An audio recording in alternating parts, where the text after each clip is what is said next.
ఈరోజు మా ప్రభుత్వము చెయ్యదు. అదేవిధంగా డిస్మిస్ కార్మికులకు సంబంధించి 217 మంది ఉన్నారని మిత్రులు గండ్ర సత్యనారాయణరావు గారు నా దృష్టికి తీసుకొచ్చిండ్రు. ఈ సమస్యను ఏ విధంగా పరిష్కరించాలనో తప్పకుండా ప్రభుత్వము పరిష్కరిస్తుంది. అదేవిధంగా ఈనాడు గృహ నిర్మాణ శాఖ మంత్రివర్యులు వేదిక మీద ఉన్నారు. వారిని మనస్ఫూర్తిగా నేను అభినందిస్తున్నా. ఆనాడు 2004 నుంచి 2014 వరకు 10 సంవత్సరాలు డాక్టర్ వైఎస్ రాజశేఖర రెడ్డి గారు అడిగిన ప్రతి వాడికి, ఇల్లు లేని ప్రతి పేదవాడికి 25 లక్షల ఇందిరమ్మ ఇండ్లు 10 సంవత్సరాలలో కాంగ్రెస్ పార్టీ కట్టిస్తే 2014లో చంద్రశేఖరరావు గారు పిట్ట కథలు, బుర్ర కథలు చెప్పిండు. అసలు అగ్గిపెట్టె లాంటి ఇల్లు, అందులో ఎట్లుంటారు? అదో ఇందిరమ్మ ఇల్లు ఇల్లేనా? కొడుకొస్తే యాడుంటే, కొడుకు కోడలుంటే యాడుంటారు?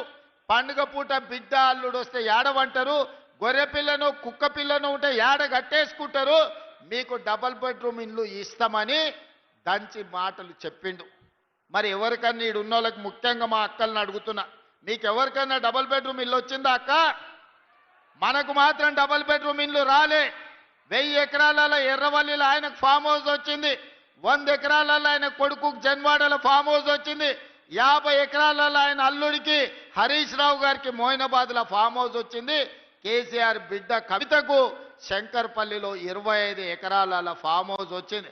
ఆయన్నే కాదు, ఆయనకు మందు గోళీలు అందించే సంతోష్రావు కూడా 20-30 ఎకరాల ఫామ్ హౌస్ వచ్చిందయా. ఇక రాంది ఎవరైనా ఉన్నారంటే ఎర్రవల్లి ఫామ్ హౌస్లో కేసీఆర్ క్లాస్మేట్ ఉంటాడు ఒక ఆయన, జాంగీర్ అని. చదువుకున్నప్పటి నుంచి ఆయనతోనే ఉన్నాడు. నిన్నగాక మొన్న ఆయన చేతికి దట్టి కట్టింది కూడా గాయననే జాంగీర్.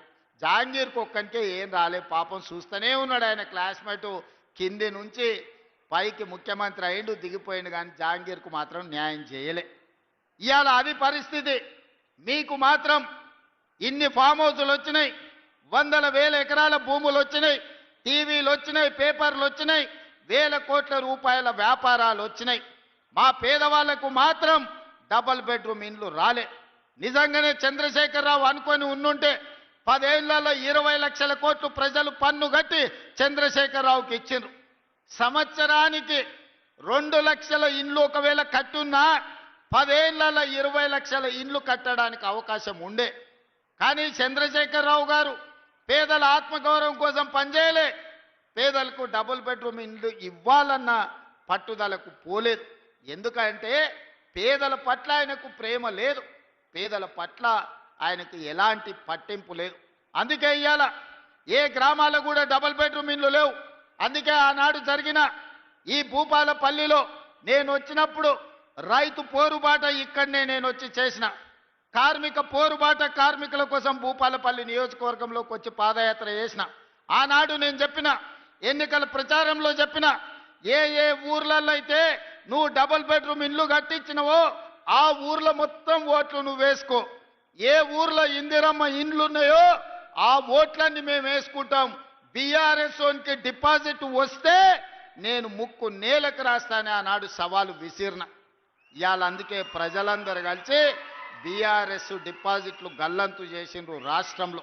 అందుకే ఇవాళ తెలంగాణ రాష్ట్రంలో ప్రతి నియోజకవర్గానికి 3,500 ఇండ్ల ప్రకారం 4.5 లక్షల ఇండ్లు 22,500 కోట్ల రూపాయలతోని ఇల్లు వచ్చిన ప్రతి పేదవాడికి 5 లక్షల రూపాయలు ఉచితంగా, ఎవ్వరికి ఒక అనా పైసా లంచం లేకుండా, దళార్లు లేకుండా, మధ్యలో ఎవరికన్నా కమిషన్లు లేకుండా ఈరోజు పేదల ఖాతాలో నగదు పడుతుందంటే మిత్రులు శ్రీనివాసరెడ్డి గారు నిరంతరం పర్యవేక్షించడం వల్ల తెలంగాణ రాష్ట్రంలో 4.5 లక్షల పేదలకు మేలు జరిగింది. ఇప్పుడే